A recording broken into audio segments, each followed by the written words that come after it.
Can you imagine? A person gets up to Shemayim after 120 years of being in this world, and they start the din. They start the process of what it means to go through din, and they bring in his mitzvahs, they bring in all of his aveiros, and they start weighing it out. Which one is heavier? The mitzvahs or the aveiros? And all of a sudden they bring in a bus, a double-decker bus. One of the English red double-decker buses, packed full of men, women and children. And they dump this bus on the side of the balance of the mitzvahs. And all of a sudden the weight that's holding all of his mitzvahs goes all the way down to the bottom, completely overweighing all of the aveiros. And he says, excuse me, I don't know, what's this bus doing here? I know all the other mitzvahs I did, and I definitely recognize the aveiros, but what's the bus? So they told him in Shemayim the following. They told him in Shemayim that at one point there was an Arab terrorist in eastern Jerusalem who was putting together a bomb. And this bomb he was planning to detonate, Rachmana litzlan, on a bus that was packed full of men, women and children, Rachmana litzlan. And there he is, there's this Arab putting together the details of the bomb. And just at that moment when he was putting it all together, you were walking down the street and there was a woman who was dressed inappropriately. She wasn't fully covered, she wasn't fully clothed. And you had the temptation to give a good look. And you said, no, I'm not doing it. And you turned away. At that exact moment that you did that act, the Arab that was planning to make that bomb, and he was in the middle of making the bomb, it blew up in his face and it killed him.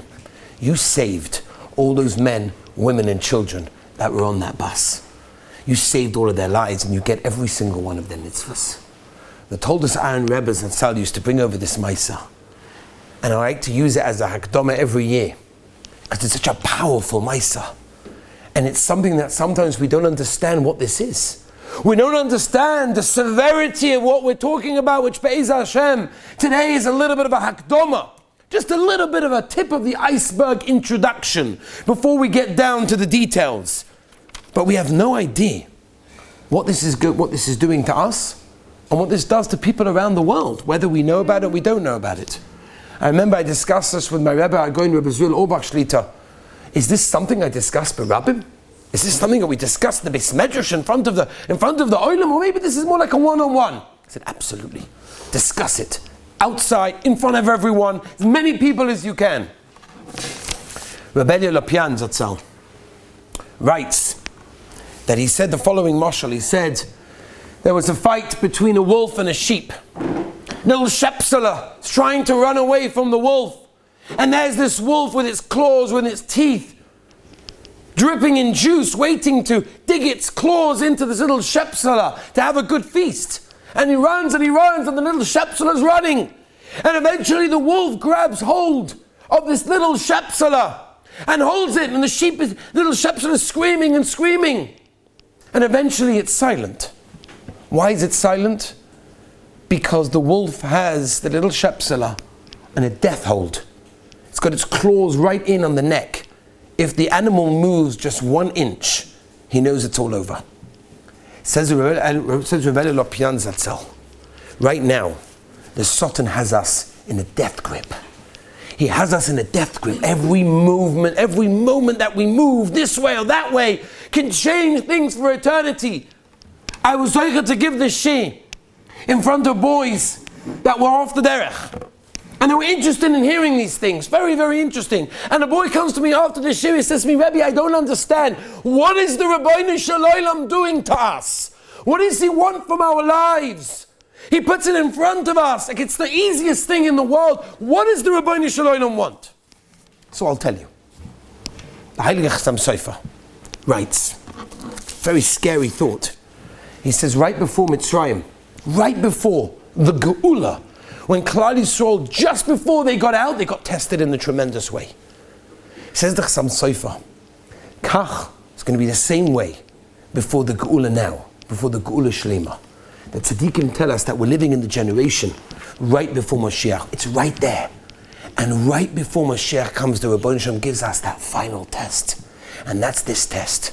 And the Rebbeinu Shalom wants to see who's devoted, who's willing to put in the effort. It's the difficult, it's the worst test. It's so hard, yes. But it's the last one, right before the end. Right before the Rebbeinu Shalom gives us the Geula, this is our test. Now there are a few types of boys that go to yeshiva. You've got the type of boys that are interested in learning, and you've got the ones that are not that interested, but they kind of like want. You know those boys? So both of them are gewaldig. When it comes to this area, the fact that you knew what this shir was going to be about, this series is going to be about, and you came, means you had the ladder by the end of you got the ladder by the wall. Now you just have to climb up. So Be'ez Hashem, week by week, we're going to try during the Shovovim weeks to go through some very, very interesting inyanim. Some of them are a little bit sharp. Be'ez Hashem, we'll talk next week a little bit about that. And we'll talk about eitzes, practical. We like to be practical. L'maisa, what are we meant to do about it? You know, some people say, it's not negaya to me. It's not negaya to me, it's not negaya. So I have two answers. Answer number one, you're a liar. A simple liar. That's the answer number one to anybody that says that. And I'm talking because I get a lot of emails from a lot of different people over the years of giving these shiurim. Baruch Hashem, what a schus it's been to give these shiurim. After Israel Orbach told me I could do it, I gave these shiurim. Baruch Hashem, it went on CDs all over, Baruch Hashem, all over the world. I get a lot of emails from people. Anybody that comes along and says it's not negaya to me is a liar. Number two, even if it's not that negaya, maybe, possibly, yeah, if we believe such a person. Shovovim Shadron once came into Borough Park and he gave a shir about Shmira Shabbos. He said, Rebbe, you come into Borough Park to talk about Shmira Shabbos. We don't have a problem with Shmira Shabbos. He said, I want to tell you something. When there's a fire, the firefighters don't just spray water on the fire itself. They spray all over the place. Why? Because it spreads. And therefore, if this is something that's maybe, and again, you're a liar, but maybe is not so negaya, so then we have to spread it everywhere so that we can put out the fire. Be'ez Hashem. You know, when it comes to this halacha, I always like to quote the Rambam. The Rambam says in Hilchos Tshuva Peri done an incredible thing. Says the Rambam, Hamistakel ba'arayas. When a person looks at arayas, when a person looks at that which he should not be looking. Says the Rambam, Maila al daito she'ein bekach klum. He didn't do anything. What did I do? I touched her. I touched her. I didn't do anything. It's like a museum. It's behind the glass. Look, but don't touch. Just look, don't touch. I did anything wrong. I touched her. Chas v'sholem. I just looked. Says the Rambam, when a person looks at arayas, he thinks he didn't do anything. Memela, that's why the Rambam says it's so difficult to do tshuva. What did I do already? I just looked. I didn't touch. I didn't get close. I just looked. A little bit of a look. Says the Rambam, it's such a dangerous thing. Person has to realize how to deal with this. How to deal with this. Rabbi Yitzchak Isaac Sher, Yeshiva of Slobodka Yeshiva, used to say that every single person has a Yetzer Hara, not a Chiddush. The question is, how do you deal with that Yetzer Hara? How are you going to deal with it? That's what we're here to do. Be'ez Hashem in the next few weeks, to try to go through this inyan and understand it on a practical level.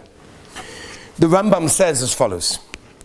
At the end of Perich of Beis on Hilchos Isurei Bia Perich Halacha Yudches, says the Rambam, listen to this, Rabbi Say.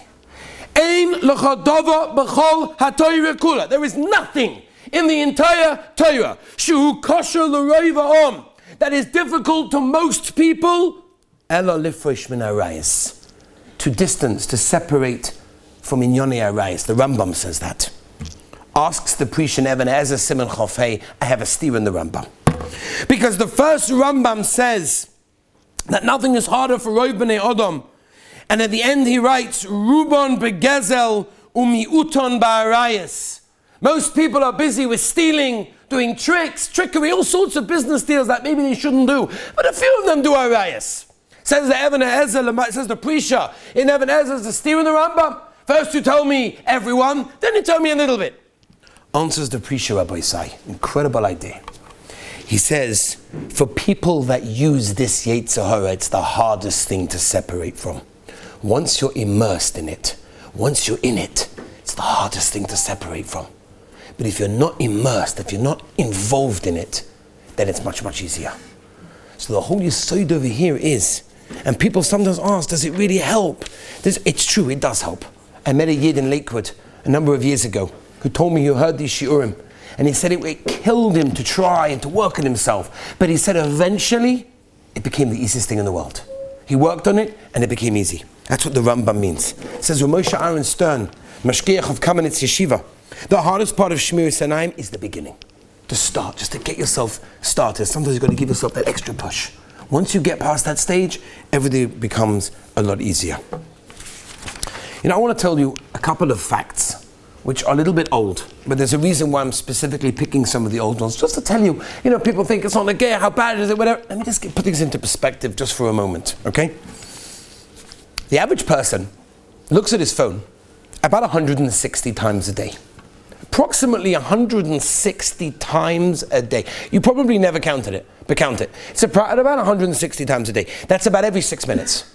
That's approximately every 6 minutes. That means, Rabbi said, make the cheshbon. When you get to the age of 90 years old, and you look back at your life, a third of your life was sleeping, and a third of your life was a relationship with a machine called a phone. A third of your life. That's what it's all about, Rabbi say. In 2006, Rabbi say we're 2021 now. In 2006, they made a survey to see how much pornography sites are making. You can imagine the number is obviously a lot bigger than it was then, especially during Corona where they saw it went up 40%. But in 2006, they made a calculation that worldwide pornography sites was worth $97 billion. That's more than Microsoft, Google, and eBay at that time combined. We're dealing with something very, very serious. That means that you have over 420 million pages that are dedicated to pornography.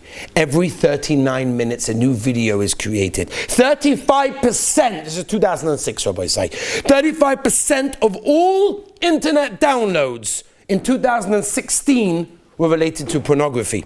2.5 billion emails sent in 2016 that had within it pornography.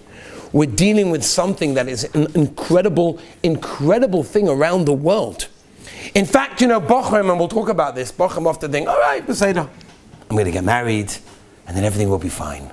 I'll have a wife, everything will be great, wonderful. So this is not a marriage class right now. After Pesach, we'll deal with that. But right now, just to knock that one off, that's absolutely not true. Marriage, as we know, is not a hospital. It doesn't heal anything. It can only make it worse.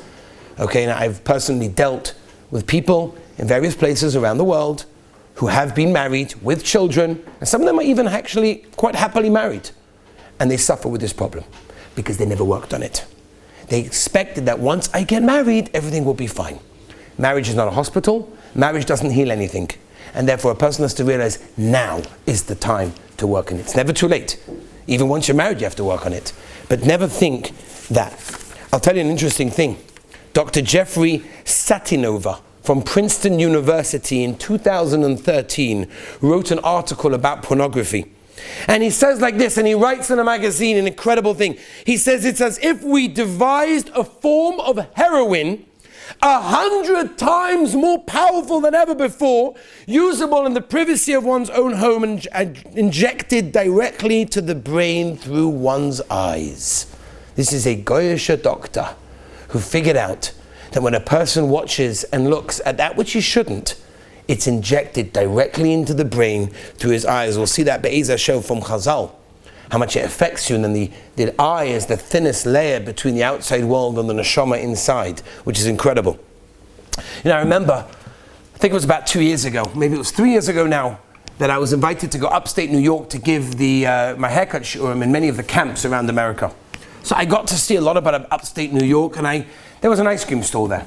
Incredible ice cream store. I mean, this is America, right? In England, we don't get these things. An entire store was ice cream, DIY. You could do it yourself, right? Any flavor, any topping, just pile it up. The kids, I saw kids, I'm like, I've got to bring my kids here. This is incredible. I've never seen anything like this in my life. You get to fill up your own ice cream with every type of topping. You put it up and then you weigh it afterwards and pay. It's absolutely incredible. Unbelievable. Imagine you go into one of these stores and you say, and literally coming out the wall, you've got like taps, like faucets all over the place with like different flavors and the most incredible flavors. And you go to your friend and you say, what flavor would you like? He says, I'll take vanilla, please. Oh, come on, I brought you here to get a vanilla flavor? That's ridiculous. He's like, but I don't know any other flavor. Could you explain to him what a banana fudge, I don't know what, tastes like? No, he doesn't understand it because he's never experienced it.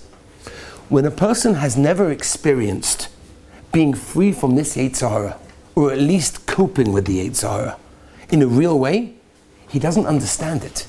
He doesn't realize what it could do to him, what it could do to his life, what it could do with everything.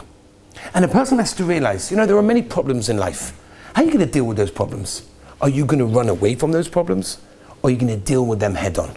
And it's so important because people think, and we'll discuss this more, but Be'ez Hashem, today is just an introduction. People think, okay, so let me just look.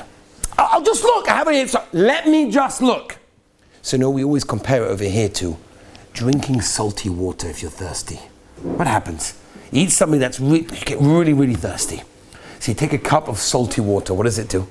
For maybe a split second, it quenches the thirst. But then you're sometimes even more thirsty afterwards. When a person thinks, I'll just look. And then it's over. No. You're drinking the salty water. And you become more and more thirsty to try more and other things. Rabbi say, life is full of problems. Life is full of situations. A person has to realize, what do? Run away? No. That's not the way to deal with the problems. The way to deal with them is to realize what they are. As you said from Yitzhak Isaac Sher, everyone has a Yetzer Hara. The shayla is how you're going to deal with it. Be'ez Hashem, next week we'll start the sugya to understand exactly what this is on a deeper level. Have a wonderful night.